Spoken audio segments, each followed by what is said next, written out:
Малын ашиг шимийг нэмэгдүүлэх зорилгоор 2018 оноос хоньямааны өндгөөсийг их малд шилжүүлэн суулгаж эхэлсэн байдаг. За үүний үр дүнд өндөр ашиг шимтэй 8 хураг, 3 ишгийг амжилттай байжуулсан байна. Гэвч санхүүжилтгүй улмаас энэхүү эрдэм шинжилгээний ажил зогсоод байна.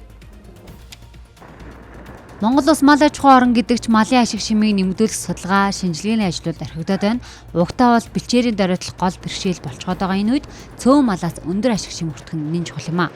Гэтэл өнгөрсөн 7 жилийн хугацаанд зохиомл хэлтүүлгээр буюу хуруу шилнээс бойжуулан гаргасан өндөр ашиг шимтэй малын тоо 8 хонь 3 ямаагаар л хязгаарлагдж байна.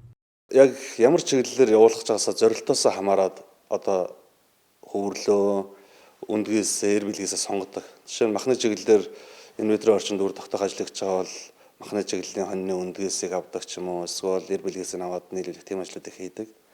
За бидний бас энэ судалгааны ажлыг Японоос бас Socerotec гэж компани дэмжиж бас яман дээр бид нар ноолуурын микроныг нарийсгах, ноолуурын одоо өнгийг цайруулах, за мөн ноолуурын микроныг одоо ноолуурын урт болгох тийм чиглэлийг хөврөл багт нь ген эдитинг хийх тийм технологиуд бас туршилтын төвшөнд бол хүрсэн байж байгаа. Лабораторид үр хөврлийг суулгаж тээгч малд бойжуулан өсгсөн хонь нь жирийн хоньноос жингэрээ дахин илүү байдаг байна. Харин ямааны хувьд ноолуурын гарц нь 5 дахин өндөр байна. Гэтэл төрийн дэмжлэг байхгүй, санхүүжилтгүй гэдэг шалтгаанаар энэ ажил бүрэн зогсжээ. Шинжилгээ ухааны хувьд бол энэ маш чухал сэдвэлдээс одоо салбар, хүү эмнэлгийн салбар дээр бол мэдээж нэлээд өндөр түвшинд бол хөгжсөн байж байгаа. Одоо эрэлт байгаа учраас мал эмнэлгийн салбар, мал аж ахуйн салбар дээр бол одоохондоо яг энэ ойлголтын зөрүүнүүд ч юм уу тий байгаад байгаа учраас яг хараахан хөгжиж чадахгүй яг нэг хөгжих гээд эрмэг дээр л ирсэн байгаа даа.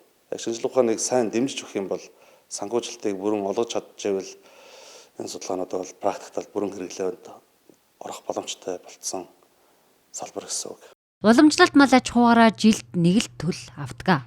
Тэгвэл лабораторийн аргаар үүсгэж суулгасан үр хөврлөөр нэг их малаас жилд 2 удаа төл авах боломжтой байдаг байна. Иймээс хөдөө аж ахуйн шинжилгээ ухааныг дэмжиж эрчимтэй хөгжүүлэх нь Монгол Улсын эдийн засгийн хөгжлийн нэг гол суурь болох юм а.